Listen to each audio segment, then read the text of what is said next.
నెల్లూరు పర్యటనలో పర్యటించి మీడియాతో మాట్లాడుతూ ఈ గవర్నమెంట్ తప్పుడు కేసులు పెడుతుంది, ఎటువంటి అనుచిత వ్యాఖ్యలు చేయకపోయినా గానీ ఏదో ఒక రకంగా హింసించాలని చూస్తున్న ఈ గవర్నమెంట్ అది అని మాట్లాడుతున్నారు. దాని మీద మీరేమంటారు? ఏమి మాట్లాడకుండా గవర్నమెంట్ ఎందుకు చేస్తుందండి? ఆ కొడాలి నానికి నోరు తెరిస్తే బూతులు, పేరు నానికి బూతులే. వీళ్ళ బూతుల వల్ల ఏమి మాట్లాడకుండా ఎన్ని స్కాములు చేస్తే వాళ్ళు లోపలికి వెళ్తారండి? ఏమి చేయకుండా గవర్నమెంట్ ఏది పెట్టదుగా. నిన్నగాక మొన్న ఆడవాళ్ళని ఎలా తిట్టాడండి? ఆయన దగ్గరికి జగన్మోహన్ రెడ్డి గారు వెళ్ళి పరామర్శిస్తున్నారు. ఆయన ఏదో మేము అన్నట్టుగా జనాలు ఆయన వెళ్ళి ఏదో బాధపడకున్నా అన్నాడు. జగన్మోహన్ రెడ్డి ఆల్రెడీ తల్లిని చెల్లిని తిట్టాడు, ఈయన తిడతాడు. అందరూ అంటే ఆడవాళ్ళందరూ ఎలా ఉన్నారండి? వాళ్ళ తల్లి చెల్లి పడ్డారని ఆడవాళ్ళు కూడా పడతారా? ఎలా కనపడుతున్నారు ఆడవాళ్ళు అంటే? నోటికి వచ్చినట్టు ఇష్టం వచ్చినట్టు వాగుతున్నారు ఒక్కొక్కళ్ళు. ఎలా ఉంటదండి? అంటే ఇప్పుడు జగన్మోహన్ రెడ్డి అంటున్నారు కావాలని మహిళల్ని ఏం అనలేదని అంటున్నాడు కదా. కళ్ళు కనపడట్లేదా? కనపడుతున్నాయి కదా. ఏమనకుండా ఉన్నారు, నోటికి వచ్చినట్టు మాట్లాడుతావేంటి? ఒక ఆడావని పట్టుకుని అలా మాట్లాడితే సిగ్గుండాలి కదా. దాంతో పాటు నిన్న నా మొగుడు అన్యాయం చేయలేదు, తప్పు చేయలేదు, నా మొగుడు మంచోడు అని చెప్పి ఈఎంఐ అంటది. ఆ రోజు కారద్దాలు పగలగొట్టి ధ్వంసం చేసి ఎంత చేసి కుట్రలు చేశాడు వాడు. వాడిని అరెస్ట్ చేస్తే రేపొద్దున మా జగన్మోహన్ రెడ్డి వచ్చేస్తే ఆవేవరండి బెదిరిస్తానికి? అంటే వాళ్ళు కుట్రలు రౌడీలనే చెప్తుంది. మళ్ళీ మా జగన్మోహన్ రెడ్డి వచ్చేస్తాడు, అది పొడి చేస్తాడు, ఇది పొడి చేస్తాడు అని చెప్పి బెదిరిస్తుంది. ఏం చేస్తారు? ఇప్పుడు మొగుడితో పాటు పెళ్ళాను కూడా వేయాలి లోపల. అంటే ఇప్పుడు జగన్మోహన్ రెడ్డి అన్నాడు అధికారులు నన్ను ఎక్కడ పర్యటించటం, పోలీసు వాళ్ళు బాగా వచ్చేసి నన్ను అక్కడ కట్టడి చేస్తున్నారు, అది ఇదని మాట్లాడుతున్నారు. దాని మీద మీరేమంటారు? ఎందుకు కట్టడి చేస్తారు? నువ్వు నీతి నిజాయితీ గల ఒక ఆడైతే నేను ఎవరు కట్టడి చేయరు. నువ్వు నిజాయితీగా ఉండి బయటికి రా. నువ్వు పార్టీలో ఉన్నప్పుడే నువ్వు దారాలు కట్టుకుని వెళ్ళావు. జనాల్లోకి ఏ రోజు వచ్చావు నువ్వు? ఇప్పుడు చంద్రబాబు నాయుడు గారు ఉన్నారు, ప్రతి నెల పింఛన్ ఇవ్వడానికి జనాల్లోకి వస్తున్నాడు. నువ్వు ఏ ఒక్క రోజున వచ్చావు జనాల్లోకి? ఎందుకు రాలేదు? మరి వాళ్ళు వచ్చి తిరిగేస్తానంటే కట్టడి చేస్తాను అవన్నీ ఉట్టి మాట్లాడి. పార్టీలో ఆయన ఉన్నప్పుడే రాలేదు, ఎక్కడికెక్కడ దారాలు కట్టుకుంటూ తిరిగాడు. ఒక్క రోజున జనాల దగ్గరికి వచ్చి మాట్లాడినప్పుడు ఉన్నాడండి. ఒక్క రోజున చూపించమని ఆయన్ని. ఆఖరి వాళ్ళ కార్యకర్తలు వస్తుంటే ఆపేస్తాడంటే, ఎమ్మెల్యేలు వస్తుంటే ఆపేస్తున్నాడు. వాళ్ళకే ఆయన ఏది న్యాయం చేయడు, మా జనాలకు న్యాయం చేస్తాడా? రెడ్డి మీడియాతో మాట్లాడుతూ నెల్లూరు పర్యటనలో ఒక మాట మాట్లాడుతున్నాడు, ఈ గవర్నమెంట్ ఎమర్జెన్సీ కాలం లాగా ఉంది, తప్పుడు కేసులు పెట్టి అరెస్టులు చేస్తుంది, మాట్లాడే స్వేచ్ఛ లేదు ఏదైనా ఈ గవర్నమెంట్ లో, అది అని మాట్లాడతాను. మీరు ఒక్క మాట ఎమర్జెన్సీగా ఉంది, ఈ ప్రభుత్వం వెళ్ళిపోవాలని వాళ్ళ చెల్లితో చెప్పించమనండి, వాళ్ళ అమ్మతో చెప్పించమనండి. ఆయన చెప్పడం కాదు. ఎందుకంటే ప్రజలతో చెప్పించడం తర్వాత విషయం. ఆయన చెప్పించలేడు ఎలాగానే. ఎందుకంటే 11 సీట్లు ఎత్తుక్కోవాలి పాపం. ఆ 11 మంది కూడా ఇప్పుడు 5 తిరుగుతున్నారు ఆయన కూడా. కానీ 5 ఎక్కడ జంప్ చేద్దామని చూస్తున్నారు, ఎవరు రానివ్వట్లేదు. కానీ అదంతా మనం మాట్లాడుకోవడం అనవసరం. కానీ జగన్ రెడ్డి ప్రభుత్వం కొలాప్స్ అయిపోయిందన్న విషయం రాష్ట్రం అంతా తెలుసు. ఇంకేం మాట్లాడుకున్నా ఇప్పుడు జైల్లో ఉన్న వాళ్ళ మాజీ మంత్రి, మాజీ ఎమ్మెల్యే, మాజీ ఎమ్మెల్యే పరామర్శిస్తే కరెక్ట్ అంటారు? అసలు తప్పులు చేసిన వాళ్ళు జైలుకి వెళ్తారు. అవునా? తప్పు చేయకుండా వెళ్ళాడు కాబట్టి చంద్రబాబు నాయుడు గారు నేనే వాదించుకుంటానని లాయర్ని కూడా వద్దన్నాడు.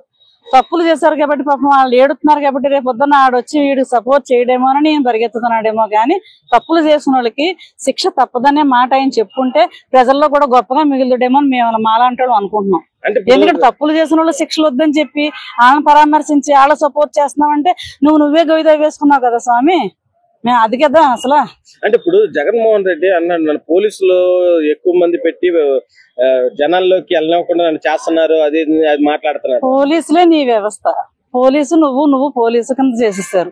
అవునా? ఇంకొకళ్ళ మాట విన్నారా మీరు? నువ్వు ఏదైనా చెప్పనిచ్చారా? ఇలా జరుగుతుందనేసి నువ్వు ఎవరి మాట అన్నా విన్నావా? ఎవరిదైనా తీసుకున్నావా? ఆ సజ్జల సలహా తప్ప పాపం ఎంతో మంది వెయిట్ చేసి మా మాట వినట్లేదు, ఏంటండి ఈ ప్రభుత్వం ఏంటని అడిగితే మాకు పర్మిషన్ ఇవ్వట్లేదమ్మా చెప్పడానికని ఈ ఎమ్మెల్యేలు ఎంపీలు చాలా మంది. అంటే దాంట్లో ఎంతమందిని తీసుకున్నావో అది మీకే తెలియాలి. కాబట్టి ఇప్పుడు ఎలా మాట్లాడగలుగుతారు? సెక్యూరిటీ గతంలో ఏంటంటే హెలికాప్టర్ దగ్గర సెక్యూరిటీ లేదని అన్నారు, ఇప్పుడేమో సెక్యూరిటీ కల్పిస్తే ఎలా మాట్లాడుతున్నారు? దాని మీద మీరేమంటారు? ఆయన సెక్యూరిటీ ఆయనకి ఎప్పుడూ ఉంది. ఆయన హడావిడి చెయ్యాలని అనుకుంటున్నాడేమో తప్ప, కాకపోతే మాకు ఏదైనా ఒకటే, మాకు ఒక మంచి సీఎం కావాలి, మంచి ప్రభుత్వం కావాలని అనుకున్నాం. ఇప్పుడు అది చంద్రబాబు నాయుడు గారి దగ్గరే చూసాం. 60 సంవత్సరాలు మాత్రం దేనికదే చెప్పుకోవాలి. ఆయన 18,000 వేసాడా, 20,000 వేసాడా, ఎవరికి ఏం చేశాడు అన్నది తెలుసు. దేశానికి ఏం తీసుకొచ్చాడో, ఎలా వలస వెళ్ళిపోయారో జనాలు, ఎలా బేకలాడేసాడో, ఎలా కరెంట్ బిల్లు పెంచేసావో ఎక్కడన్నా మాట్లాడడానికి ఉండేదా? ఇదంతేనమ్మా, ఇదంతే, మీరు బిల్లు తగ్గించుకోండి అని చెప్పేవారు తప్ప, బిల్లు తగ్గించుకున్నా మొత్తం రోడ్డు మీద కూర్చొని ఉండేవాళ్ళం. కరెంట్ బిల్లు ఎక్కువ అవుతుందని పెన్షన్ కట్ చేసేసారు. ఆ బిల్లు పెంచిందే మీరు. అన్ని రకాలుగా అన్ని సబ్బు దగ్గర నుంచి, ఉప్పు దగ్గర నుంచి, పప్పు దగ్గర నుంచి కొనుక్కోలేకుండా అయిపోయినాయి. ఓన్లీ అన్నా క్యాంటీన్లు తీసేసావు. మనం అక్కడికి వెళ్తుందామన్నా కూడా గతి లేకుండా చేస్తావు. మీ నాన్నగారు పేరు పెట్టుకోమని చెప్పాడు ఆయన అసెంబ్లీలో, కానీ మీరు విన్నారా? మేము పెట్టుకుని నడుపుతావేమో, ఇంకా గొప్పగా నడుపుతావేమో, వీళ్ళు తెల్లమే పెడుతున్నారు, నువ్వు బిర్యానీ పెడతావేమో అని ఎదురు చూస్తారు జనాలు. కానీ అట్లా కొలాప్స్ చేసేస్తావు. నువ్వు ఒకసారి తెలుసుకుంటే నేను రోజా ఒక మాట మాట్లాడుతున్నాను ఏంటంటే, మిథున్ రెడ్డి అమాయకుడు, కావాలని ఈ గవర్నమెంట్ తప్పుడు కేసులు పెట్టి లిక్కర్ స్కామ్ అనేది జరగలేదు, తప్పుడు కేసులు పెట్టి అని మాట్లాడుతుంది. దాని మీద మీరేమంటారు? ఇప్పుడు మామూలు వాళ్ళని కూడా రీజన్ లేకుండా నన్ను ఎందుకు తీసుకెళ్తున్నాను పోలీసు వాళ్ళని అడుగుతామండి. ఒకవేళ పోలీసులు రా అమ్మా అన్నారు అనుకోండి, రీజన్ ఏంటి, నేనేం తప్పు చేశానని అడుగుతాం కదా. మిథున్ రెడ్డి లాంటి వాళ్ళని అరెస్ట్ చేయాలి, తీసుకెళ్లాలంటే ఎన్ని రకాల ప్రూఫ్స్ వాళ్ళు సంపాదిస్తే తీసుకెళ్లగలరు, ఎన్ని ఎవిడెన్స్ వాళ్ళ దగ్గర ఉంటే నేను అరెస్ట్ చేయగలరు ఒక మనిషిని. అది వెళ్ళి అంటే ఎవిడెన్స్ లేకుండా కూడా అరెస్ట్ చేస్తున్నారనే దౌర్భాగ్యంలో నువ్వు ఉన్నావంటే ఇంక నీకు ఏం చెప్పినా తక్కువే, ఏం మాట్లాడినా. ఎందుకంటే నీకు ప్రభుత్వం ఏంటో అనేది అసలు లా అండ్ ఆర్డర్ రేట్ అనేది తెలియకుండా ఉన్నావు అనమాట. నీకు అంత జీరోలో ఉన్నదాన్ని కూడా మినిస్టర్ చేశాడు ఆయన పుణ్యాన్ని. నువ్వు ఎప్పుడు ఆయన కాళ్ళకాడ భజన చేస్తానే ఉండాలి. నీ కాళ్ళ దగ్గర ఆయన కాళ్ళ దగ్గర నువ్వు తప్ప. అంటే మాలాంటి చేతగాని దద్దమ్మలకే తెలుస్తుంది ఎంత ఎవిడెన్స్ ఉంటే ఒక మినిస్టర్ అరెస్ట్ చేస్తారని. ఏమీ లేకుండా కక్షతోటి అరెస్ట్ చేశారంటావేంటి? కక్షతోటి అరెస్ట్ చేసింది. నిన్న జగన్మోహన్ రెడ్డి మాట్లాడుతూ రోజా మహిళని చూడకోకుండా, విడతల రజని మహిళని చూడకుండా ఇష్టం వచ్చినట్టు మాట్లాడుతున్నారు ఈ గవర్నమెంట్, అది ఇదని మాట్లాడుతున్నారు. దాని మీద మీరేమంటారు?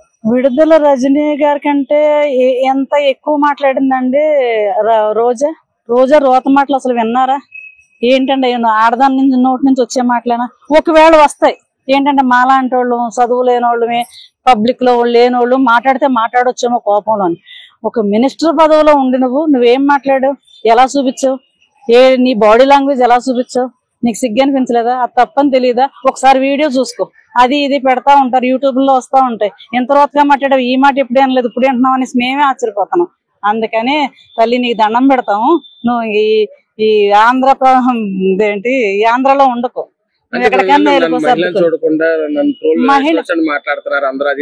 నువ్వు మహిళవా కాదా అన్నది నీ పిల్లల్ని అడుగు. ఎందుకంటే నువ్వు నీ జగన్ రెడ్డి గారు సీఎం సరిపోతాడా లేదన్నది తల్లి చెల్లి చెప్పేశారు.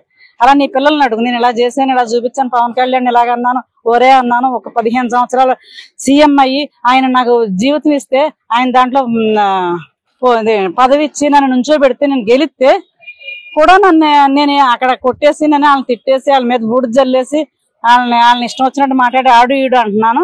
ఇదంతా కరెక్ట్ కాదా అమ్మా అని నీ బిడ్డలను అడుగు, నీ మొగుడిని అడుగు. వాళ్ళ రైట్ అంటే ఊరందరూ రైటే నీకు. మోహన్ రెడ్డి మాట్లాడుతూ నెల్లూరు పర్యటనలో ఈ గవర్నమెంట్ తప్పుడు కేసులు పెడుతుంది, అరెస్టులు చేస్తుంది, ఎవరిని మాట్లాడిచ్చే స్వేచ్ఛ లేదు ఈ గవర్నమెంట్ లో, అది ఇదని మాట్లాడుతున్నారు. దాని మీద ఈ గవర్నమెంట్ తప్పుడు కేసులు పెడితే జగన్మోహన్ రెడ్డి అనే వ్యక్తి ఈసారి జైల్లో కూర్చోవాలి ఈ టైంకి. ఎందుకంటే ఆయన మీద అనేక ఆరోపణలు ఉన్నాయి. 11 కోట్లు మందు మీ ఫామ్ హౌస్ లో దొరికింది, అది వాస్తవం కాదా? అలానే మీరు పర్యటనకు వచ్చినప్పుడు మీ కార్యకర్తలు కారులతో తొక్కి చంపేస్తా ఉన్నారు. మీరు చూసి కూడా అసలు మానవత్వం లేకుండా జీవంతా పానిచ్చేసి ఏవని ముద్దాయిగా మీరున్నారు. అది తప్పు కాదా? మీకు వాస్తవంలా కనిపించట్లేదా? ఎంతసేపు ఈ ప్రభుత్వం బాలేదని అంటారు. అంటే అమ్మా, ఇప్పుడు జగన్మోహన్ రెడ్డి నెల్లూరు పర్యటనలో మాజీ మంత్రిని పన్నును ఎమ్మెల్యేని, మాజీ ఎమ్మెల్యేని పరామర్శించడం. ఆయన పరామర్శించేది ఎవరినండి? ఒక గంజాయి అమ్మే వాళ్ళని, ఇంకా దొంగతనాలు చేసే వాళ్ళని ఎంకరేజ్మెంట్ చేస్తాడు మాజీ ముఖ్యమంత్రి గారు. అసలు ఆయనకి ఏం అర్హత ఉంది జనాల్లో రావడానికి? గత 5 ఏళ్లలో నువ్వేమైనా చేసావా? ఏదైనా సరే మీ మోసపూరితమైన మనుషుల్ని, అలానే ఆయనకి సపోర్ట్ ఇచ్చి ఉన్న వాళ్ళకే వెళ్ళి పరామర్శిస్తా ఉన్నాడు. ఎందుకంటే వాళ్ళు మాఫియా కానివ్వండి, మైనింగ్ కానివ్వండి, అన్ని అరాచకాల ప్రభుత్వం, మోసపూరితమైన ప్రభుత్వం. ఏదైనా ఉందంటే మొత్తం కొల్లగొట్టారన్నమాట ఈ ఆంధ్ర రాష్ట్రాన్ని పందికొక్కుల్లాగా 5 ఏళ్లు. అసలు ప్రజలకు మంచి చేసే విధంగా జగన్మోహన్ రెడ్డి గాని, మంత్రులు గాని ఎవరు పాలించలేదండి. ఎవరికి దోచినంత దోచుకుంటా పోయాడు. మంత్రులు ఇలా దోచుకుంటా వెళ్ళిపోయారు. పీకేద్దాం ప్రెస్ మీట్ లో అన్నాడు, మనకి లాగినంత లాగేద్దాం అన్న, ప్రభుత్వం వచ్చింది లాగేద్దాం అని చెప్పి చిన్న స్థాయి కార్పొరేటర్లు కానించి ఎమ్మెల్యేలు, మంత్రులు అందరూ జనాన్ని పొట్టకొట్టే విధంగా ఈ జగన్మోహన్ రెడ్డి ప్రభుత్వం ఉందే తప్ప ప్రజలకి మంచి చేసే విధం ఒకటి ఉందని ఈ రోజు మేము ప్రశ్నిస్తా ఉన్నాం. అంటే జగన్మోహన్ రెడ్డి అన్నాడు అసలు స్వేచ్ఛ లేదు, గవర్నమెంట్ వచ్చిన తర్వాత మాట్లాడడానికి కూడా హక్కు లేకుండా. ఎందుకు లేదండి? నిన్నగాక మొన్న ప్రెస్ మీట్లు పెడతా ఉన్నావుగా. స్వేచ్ఛ లేకపోతే నువ్వు నెల్లూరు కాదు కదా, సిటీ బోర్డర్ కూడా నువ్వు దాటో. అలా ప్రభుత్వం ఏంటంటే మన ఇష్టం స్వేచ్ఛకి ఏం అడ్లేదు, నువ్వు మంచి చేయి ప్రజలకి అంతే తప్ప నువ్వు నెల్లూరు దగ్గరకు వచ్చి ఇక్కడికి వచ్చి సవాల్ చచ్చిపోయినప్పుడు పరామర్శించడం, అక్కడ ఎకిల్ నవ్వులు నవ్వటం నీకు ముఖ్యమంత్రి స్థాయి హోదా కాదు. అసలు అది ఏంటంటే మీ అయ్యా మంచితనం వలన ఒక ఛాన్స్ ఇచ్చారు ప్రజలు, అది మీరు గమనించాలి. ఇక మీరు రాబోయే 30 ఏళ్ళు మీరు ముఖ్యమంత్రి అయ్యే అవకాశం లేదండి. ఒక కార్యకర్త కూడా మీరు పనిచేయరు. ఎందుకంటే మీరు ప్రజలకు మంచి చేసే విధంలో మీరు మిస్ అయిపోతున్నారు అన్ని. అసలు మీకు మాట్లాడే అర్హత లేదు, మీకు మాట్లాడడం కూడా రాదు, మీరు దేనికి పనికి రాకుండా పోయారని చెప్పి ఈ సందర్భంగా తెలియజేసుకుంటా ఉన్నా. ఆ రోజు ప్రసన్న కుమార్ రెడ్డి మహిళను కూడా ఆయనకి మహిళలు అంటే విలువ లేదండి. కన్నా తల్లిని చెల్లిని బయటికి నెట్టేశాడు, వాళ్ళ మీద కేసులు వేసాడు. ఆస్తులు కావాలి ఆయనకి, ప్రేమలొద్దు, అనురాగాలొద్దు, వాళ్ళ అమ్మ వద్దు, చెల్లి వద్దు, ఆయనకి ఆస్తి కావాలా.